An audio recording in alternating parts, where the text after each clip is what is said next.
I just want to invest in people that really want to be the best that they can be. Hello, everyone. It's Todd Scrima and Robyn LaVassaur with the Be Your Best. We do this once a month for our past clients. We have over 400,000 of you, so thank you for your business. I'm doing this one as a test, and it's kind of risky.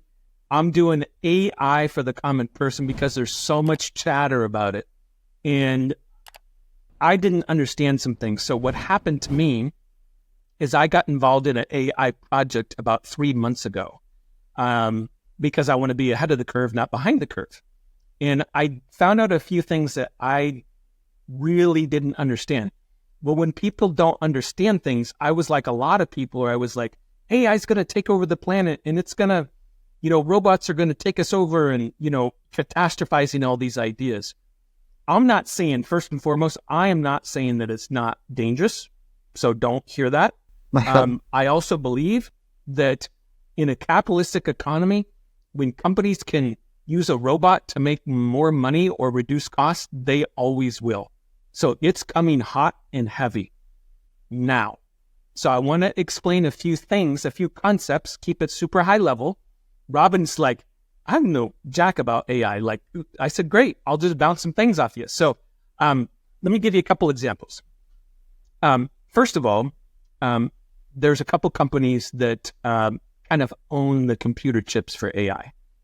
I'm not going to say names because I don't want you to go out and buy the stock and then blame me if the stock goes down. But one of the stocks went from $90 a share to over $600 last week because they've got the market cornered. So here is what's going on. AI, in very simple terms, is a computer that learns intuitively. That's the easiest way to explain it. Let me give you some examples. There was an article, Uber's in about, last I heard, 28 cities, has self-driving cars. They use AI. There was a car in San Francisco that ran into an ambulance, and it got all kinds of headlines. This is, 6-8 months ago. And people were like, AI is going to screw up the world. It crashed into an ambulance. So here's what you need to understand. First of all, the car was only going 10 miles an hour. So it did crash into an ambulance. But the second that happened, the AI computer says, when I hear a siren and it's raining, slow down even more. Slow down from 10 miles an hour to 4. And when that AI computer got that message, so did every other AI bot that drives the car. Instantaneously. With humans, I would have wrecked into the ambulance and then told Robyn, my friend, about it. So maybe she would be like, it's raining the next day and she slowed down a little bit when she heard a siren. But that's me and Robyn one-to-one. This computer is instantaneous. So that's an example of why the progression of these things. Some of you use ChatGPT. If you use ChatGPT, there's a paid version called ChatGPT 4 that you pay $20 a month for, and it's more robust. Those things are just getting warmed up. So if you want to have some fun with this, you can play with it. I had it do a speech for me. I was giving a speech somewhere, and I had it give a little speech. And I told it who I was. I had a master's degree in speech pathology, and write me this speech on this specific topic. And it wrote it, and it was like, I read it, and I was like, whoa, that's scratching the surface. So I think what clicked with me is that these AI bots that can learn instantaneously, that's really why people say this is like a snowball rolling downhill that's going to pick up a lot of speed, is because the technology exists and it's in the process of learning, and it learns super fast. Super fast. I've got an AI, just one more example, and then Robyn, I'll let you go up. I've got an AI bot right now that listens to me all day. It sees what I type, the words I use, my voice intonation, everything. That AI bot in 2 months can call Robyn, sound exactly like me, use my weird words like I'll call a man dude because I'm from California. It knows to say You that. say the word literally a lot. Yeah. all those weird things that we all have.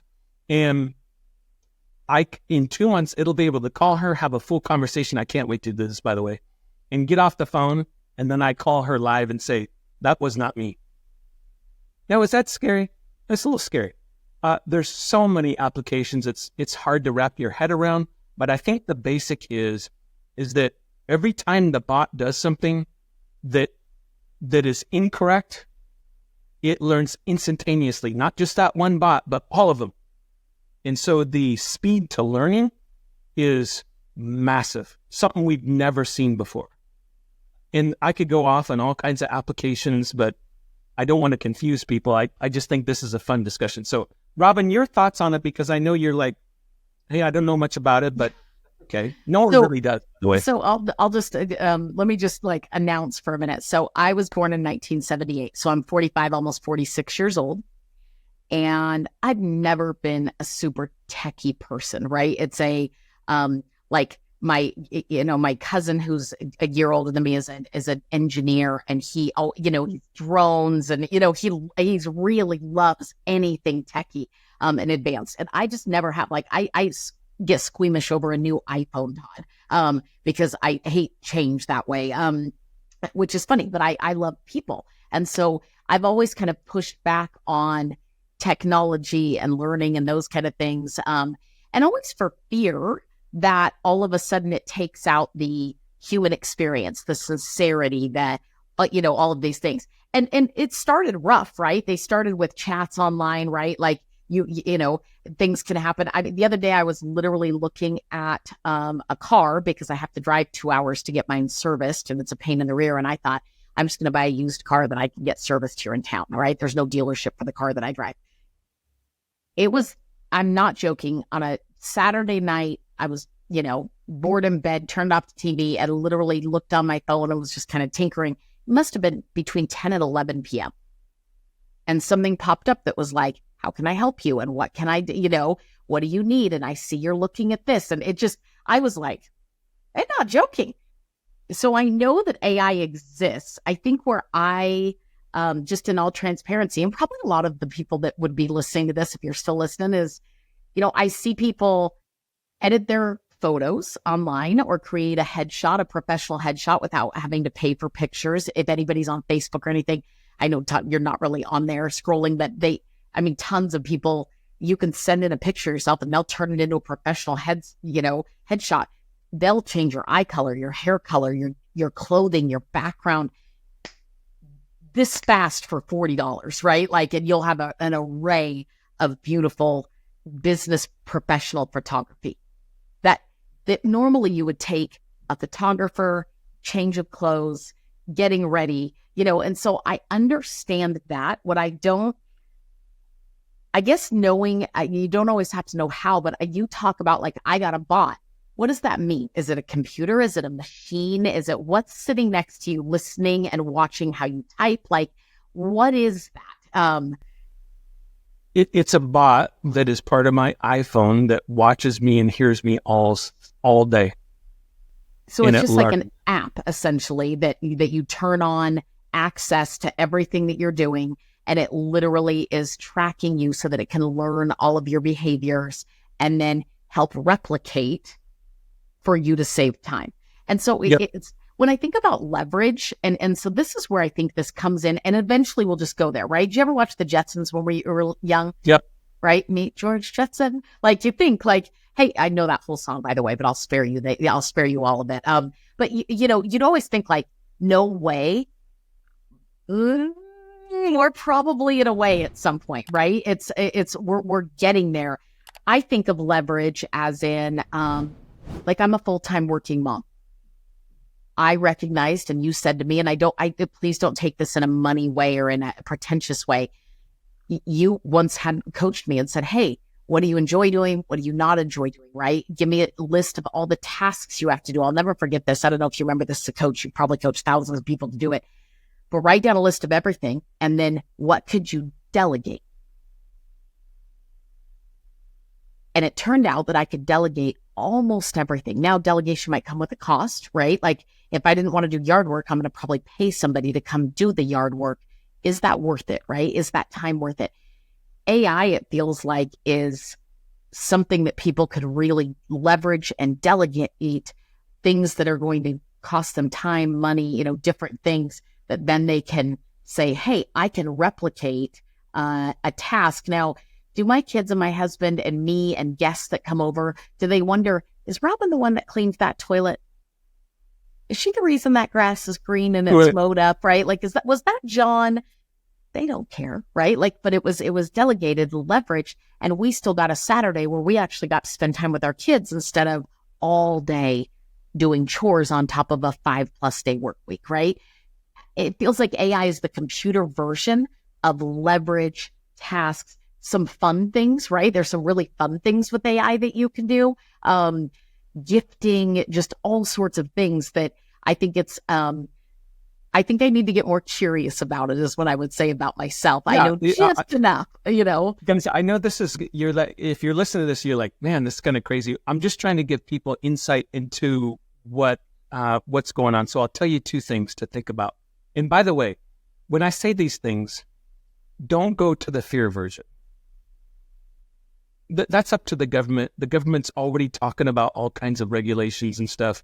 So let's not go to the fear zone. Just stay in the happy place for a second. Yeah. So I've made this statement and people think I'm crazy. I am not. This is happening right now. Okay. You're 5 to 8 years away from buying a computer robot for your house that has AI that will pick up the kids, babysit the kids on date night, clean your house, go to the grocery store, mow your lawn. Anything you can think of that a robot can do, that is coming. It's the next version of cars. Like, oh, we got a car, right? People will clamor. You'll pay probably $30,000 for these robots, and they will be in your house. They'll be like a pet. People say, Todd, are you serious? I'm like, I'm dead serious. I don't know if it will be Elon Musk, but he has a whole division. That's what they're developing right now. They have prototypes done. Okay? So that's a thought. Another strategic thought is think of the invention of cars, railroads, and airplanes. Say we didn't have those today. Okay. And you think back on the last 100 years of what those inventions have done for a man. Times that, times 100,000. Like change 100,000 times faster, all done over the next 10 years. You're like, Todd, that sounds crazy. Yeah. It will be a wild ride. Yeah. It will be crazy. So if, again, what I'm saying is think of the impact that cars, planes, and railroads have done. Times that times 100,000 more, 100,000 as much change, all crammed into 10 years, not 100 years. That's what we're experiencing. That we're literally, if AI was a baby, the baby just got born. But that baby's going to be fully grown in 10 years. Full man or woman. And that's because it learns so fast. It learns to do tasks so fast. The headshot stuff, like you see some of that stuff, my kids did that for me. And I've got these headshots. I look like a supermodel and I'm not that good looking man. So I'm like, that's crazy, right? It literally makes me look like Magnum PI or something. Or Brad Pitt would be the comment, right? So that's just those that's kind some of good little computer work, Todd. No, I'm just kidding. Those kind of things, it's literally just scratching the surface. They haven't even gotten into the real business applications or life applications that are coming. So the point of this was just to have some fun. It's to get people to think about it. It was to share a couple light bulb moments that I've had going through this. And, again, I would encourage people not to be scared of it because that's what I get from people is, even in my own company, people are like, in 3 years, is a bot going to take this over? And my answer is maybe. Uh-huh. But then you'll find something else that is higher level. What it'll do is it'll force us into higher level activities, not the lower level activities that so often consume our lives. Uh-huh. But so, it is a really good, I think futuristically, I have kids and grandkids, and so you think about for them, they understand. I mean, I literally see my grandson who's 2 years old know how to navigate an iPhone at a level that, my mother can't, right? Like there's such a swing. And while you can fight against it, you think about what McDonald's employees thought that worked the register when they all of a sudden showed up with a bunch of order screens in the McDonald's, and you could walk up to the screen and press buttons and pay and then just wait. Well, if they said, I'm just going to sit here and ignore that and keep, punching away the register and hope it doesn't like catch wind, or they all of a sudden said, and it was clunky at the beginning and a lot of people, but I can tell you what, I was just in Guatemala on a mission and everyone used the screens. Everyone. They had all the languages. They had all the concoctions you could do just on a screen. Now, I know that's not necessarily AI based, right? Like, but what that can do, then you think, do I know how to make the fries? Do I know how to do other things at this? You know what I mean? Do I want to maybe not work at McDonald's anymore?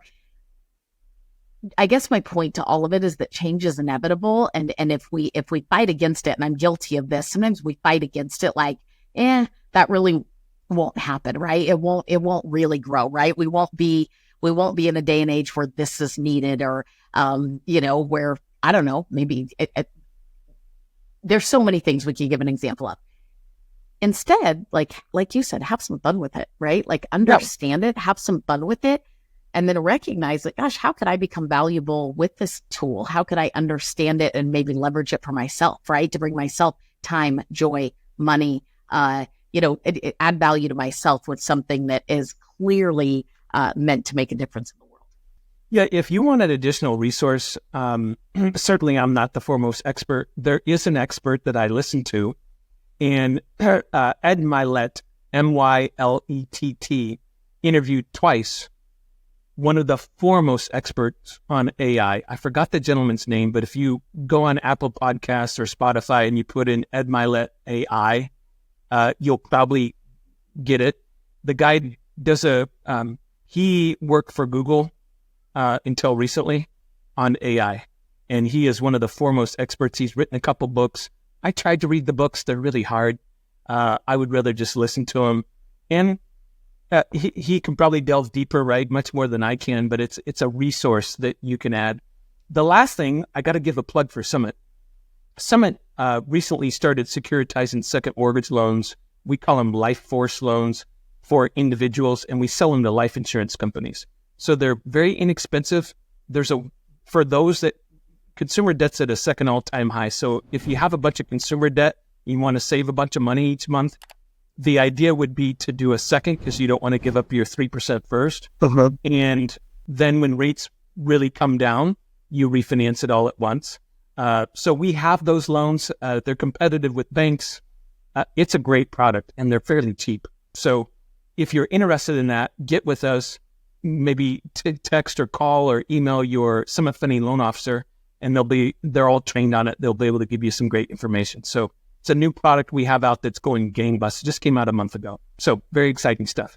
Okay, everyone, thank you, Robyn, for being my guinea pig. I hope this didn't freak you out, and I hope it got the brains turning on something that I think is very interesting and fun. And I think that's the proper way to approach it. Thank you again for your business. Guys, have a beautiful, beautiful month. We'll chat soon.